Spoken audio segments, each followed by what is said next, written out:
And this print after probably one of these early daguerreotypes that he took on the roof of the university of his daughter is in Marcus Aurelius Root's book, The Camera and the Pencil from 1864.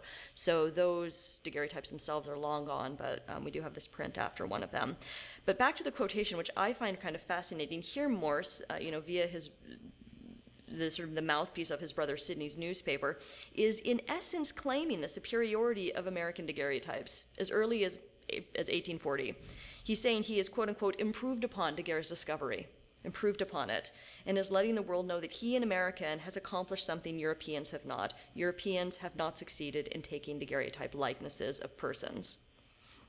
So we have a lot of information about the Morse Draper studio. We know that, they made a charge to those who sat for us, as they say, as our experiments had put us to considerable expense. Now, all of these are from later recollections. We also know they charged $5 a picture, which was a fairly high price in 1840. We learned from Draper that the pair used a 4-inch lens and then an achromatic lens and plate, both French, which we imported. That was a quote from Draper, which confirms the continued scarcity of quality equipment in these states during these early years. They were having to import these things from France. This image, by the way, is probably not from the Morse-Draper partnership, but from Morse alone when he opens his own studio after the Morse-Draper partnership ends.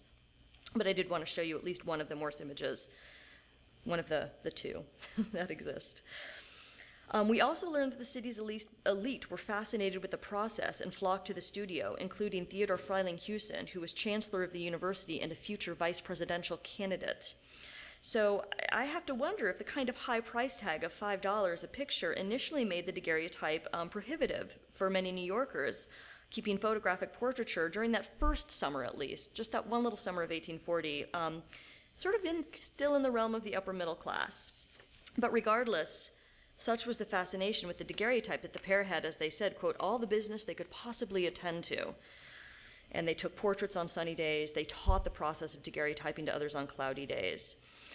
Morse's cousin, Samuel Breese, who was also living in this New York Observer building and working with Sidney Morse, Morse's brother, he chronicles some of the growing success of the studio in letters back home to his family. So according to Breese, quote unquote, cousin Finley, that was their name for Samuel Morse, made considerable progress over the course of the summer. In June, Breese is informing his father, quote, Finley spends most of his time at the university trying hard to take daguerreotype portraits without much success. So they're not doing so well in June. Then 2 weeks later, in July 9th of 1840, Breese sends his sister Catherine 2 daguerreotype views. Quote, the picture of the Astor House is not as good as I wish it was, but it is the best I can get unless I pay a high price. The view of the City Hall, I think, is the best picture taken in this country yet. So now we don't know if these views were taken by Morse or not. But we do know, it does demonstrate this quote, that in these early days, the sheer novelty of having a photographed view of something, not necessarily of oneself, but something, the Astor House, City Hall, this was worth a price. And the letter also tells us that the price is quite high. Breese says himself he cannot afford the better view. And by August now, Breese has had his own picture taken. He says, quote, I have lately had my portrait taken by the daguerreotype. It is tolerably good as a likeness, they say. I am not exactly suited with it, and in time having a better one taken, or I would have sent this one. Cousin Finley has taken quite a number lately and has been quite successful. So, clearly over the course of the summer, from June to August, Cousin Finley has reached some success. So it's reasonable to assume that Morse, like many other early daguerreotypists, had become successful both monetarily and in that his business was progressing, and also in skill, and that he was becoming more proficient with the process as he continued his experimentation. So only one plate, as far as we know, survives from the Morse-Draper partnership, and this is, of course, right here in this building upstairs in the Photographic History Collection. So just the one plate, but what a plate it is. We have 4 prints prints or drawings, I'm not sure, after works of fine art. We have a statuette of Venus over here on the side, the 4 prints. We have a funnel, a roll of sheet music. The roll of sheet music's over here, a graduated beaker, and a chemistry textbook are all apparent.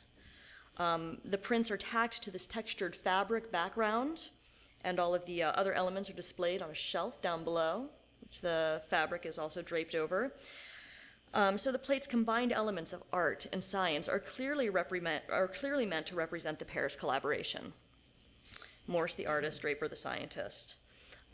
It's impossible to know which partner is responsible for what in the creation of the plate, though it does seem likely that Morse the artist had some control over the very deliberate composition. And we also know that Morse photographed interior arrangements, and he attempted, at least on one other occasion, to photograph a group of prints. The first attempt we know of was in November of 1839, so a really early date.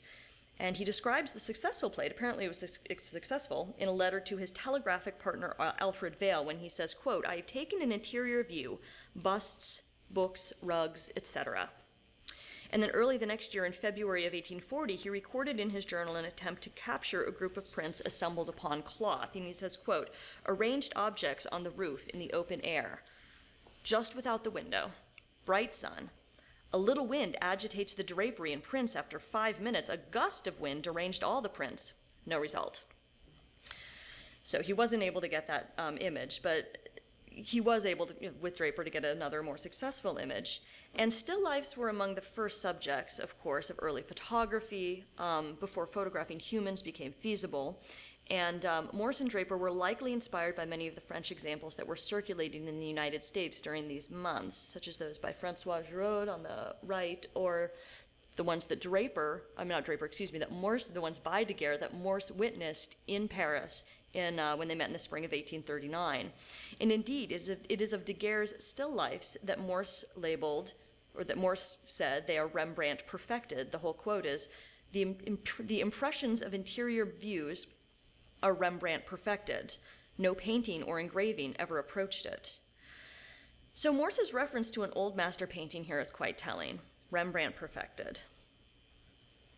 It signals that in addition to his recognition of the new medium's potential to enter the American market as a technological force, Morse is also declaring in a very public manner, because that quote was published and disseminated very widely, that the daguerreotype is at least on par with his long-chosen profession and passion, fine art.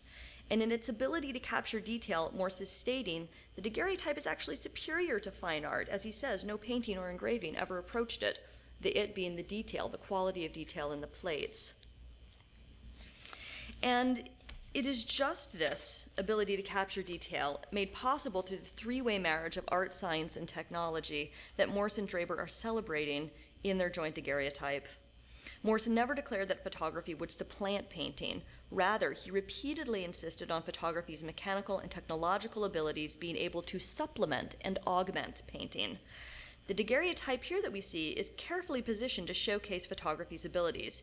You can see how the medium can capture the transparency of glass due to the beakers and whatnot on the ledge here. It can capture the torn and frayed edges of the prints or drawings.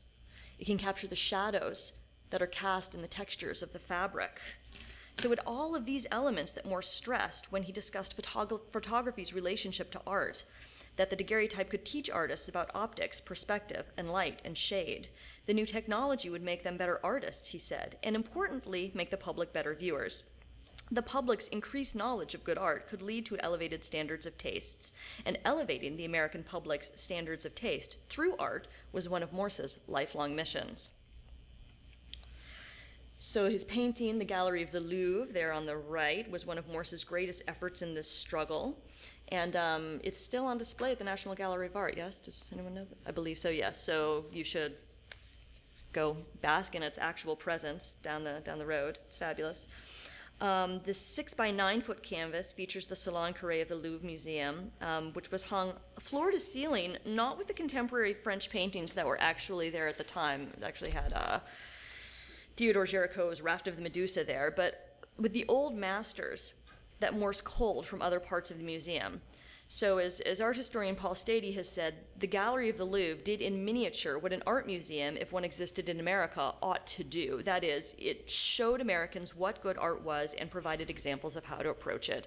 So most Americans can't get to Paris to see the old masters, so Morse creates this painting so the old masters can come to them. So this idea that the knowledge of good art would lead to good taste, and that was the point of this painting, to get some taste into the American public. This is what he's saying about the daguerreotype as well. He says, quote, "Art is to be wonderfully enriched by this discovery of the daguerreotype. Artists will learn how to paint, and amateurs, or rather connoisseurs, how to criticize, and therefore how to estimate the value of true art." So the daguerreotype is going to help people recognize better art.